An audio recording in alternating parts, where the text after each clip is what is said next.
Who is my target customer? What is their religion? Where do they live? What kind of house do they live in? Two-story house, in a one-story house, in a two-bedroom house, in a one-bedroom house? Are they single? Do they live in a studio apartment? Do they live with their partner? Are they renting or do they own?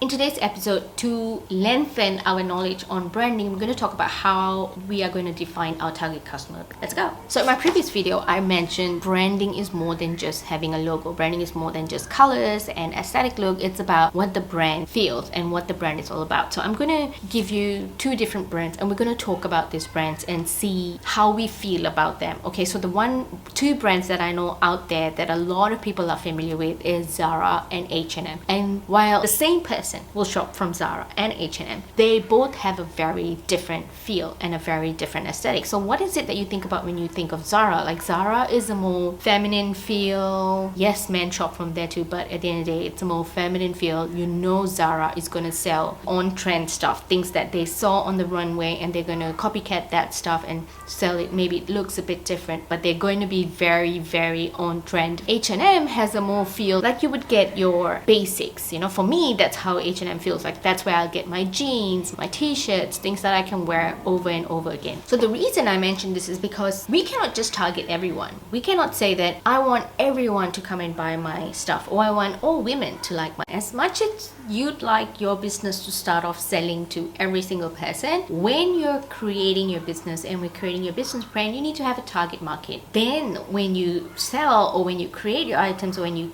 creating stories for your brand or creating a new range and things like that, you would always be focused and you would always stay on course in targeting your target customer as opposed to just being all over the place. This is why all these other big brands like ZARA, Nike for instance, H&M, they're always giving out the same message. They stay true to who they are. They don't keep changing what they are or their brand values. For instance, like if you look at Morphe, makeup brand, he started his brand with lots of colors because that's what he's all about. He loves experimenting with colors. He loves doing eyeshadows and makeups, and for him color is so important. So every time he creates something, it's all about color. It's all about being different. So your brand has to have like its target customers so that you know that these are the target customers I'm focusing. So you need to narrow down the specifics of your target customer. Another reason why you need to familiarize yourself with your target customer is that if you are not familiar with who they are, you will never be able to create things for them. Like Nike is always creating for athletes, people who want to run, play sports and things like that. So they always think about athletes at their core. Now let's talk about defining the specific persona of your customer. Number one, let's look at the demographics of your customer. What's the gender? Are you looking at a male customer or a female customer, a baby, a teenager? What is your customer? If you say baby or kids, then if you're creating kids wear, teenager wear, you kind of need to target the parent. But if you're targeting teenagers, you could target the teenagers themselves, because the teenagers then would ask their parents to buy them the specific thing. For example, the Frank Green water bottle did really well because they targeted school students. So it became like this thing that everybody in school just had to have. Then all the other kids in school just had to. I think that's just brilliant.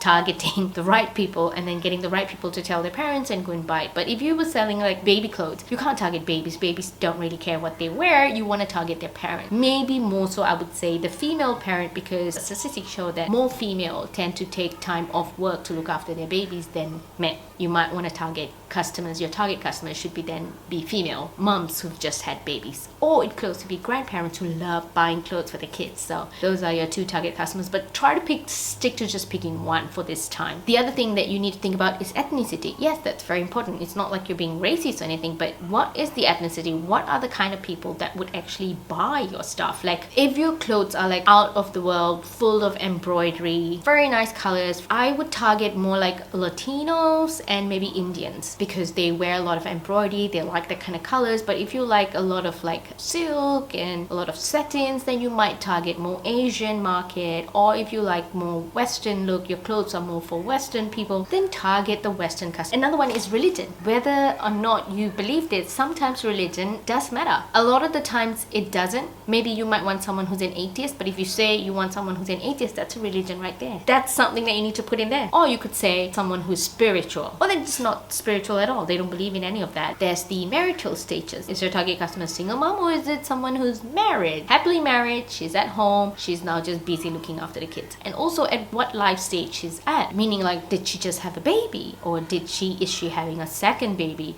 They're at that stage where they don't want to get married, midlife crisis, for example. Everybody goes through, different life stages. Where you are in your life is very important too, because where would you like them to be when you sell to them? Do they have their own car? Do they have their own house? Or are they kind of people who believe in renting? Are they dependent on their parents? Are they living with their parents? Like, this whole GoPro thing was created, and this DJI gimbal stuff was created for the creators. And the price of these are not as expensive as what a real camera would cost, like for a photographer who was going to go out and start his business, because a photographer might have to take lots of loans to start his business, because he's going to make lots of money. He's going to make a lot of money as a photographer, and he can afford new gear and stuff like that. But someone with a YouTube channel, honestly, they're going to have very little money. They're not going to want to spend a lot of money on new gadgets. But that is why target customer and even looking at their life stage is so important. Next, you need to look at their education level. Are they high school graduates? Are they college graduates? Are they university graduates? You might say education is not as important. Or if you're looking for someone like starting a startup, then it might be just high school education, or even still in high school. The last thing is income. Are they broke? Do they have lots of money to spend on gear? Like, photographers, for instance, so income's also really important. Next, we talk about psychological. This is the fun bit. This is the bit where we can think about what it is that our target customer might be like. And this is really interesting. So this is like, okay, let's say you pick Harry Styles as your muse for your clothing brand. Psychologically, what do you think his lifestyle's like? In my opinion, he's down to earth. He probably likes a lot of color too. So if your brand doesn't have a lot of color, he might not go for that stuff. If you're thinking about him, then you have to think psychologically. Some things you might have to make up if you don't exactly know what your muse is all about, and that's fine. What are the things they buy? And what's their purchasing motive? Why they buy what they buy? Because then you know, why would they buy your product? Why? Think about it. You also need to think about their interests and their hobbies, and then think about their attitude. Are they loyal? Do they always stick to one brand or one style, or do they change their style all the time? You need to know how they shop, whether they shop online or offline. And the last thing is think about geography. Where is this person in the world? Is he in the US? Does he travel a lot? Maybe he spends a lot of time in Australia. So I'm in Australia. Is my target customer an Australian? Do they live in the city, or do they live in town or in a rural area? You might be targeting people who live in the city but who want to travel. Like Kathmandu, for instance, the brand, they were targeting people who love climbing mountains. And lastly, we need to think about the shop location. If let's say they were to shop in a brick and mortar store, would they pick a store that's in walking distance, or would they take the time to travel to that store? And that is it for today's episode. Join me for the next episode, because we have more to go on this whole branding journey. Like, I'm so excited. Like, now we've got our target customer, we know what they're like, we know their psychology, and next we're going to go into more analyzing our competitors, and that's really fun. So I hope you'll join me next week. If you like this video, do smash that like button below. It lets me know that you actually like this video, and I hope you did get a lot of value out of my content here today. And I will see you again next week in another new video. Until then, I hope you have a very good day and a very good weekend and a very good week ahead. All the more power to you. Thank you for watching. Bye.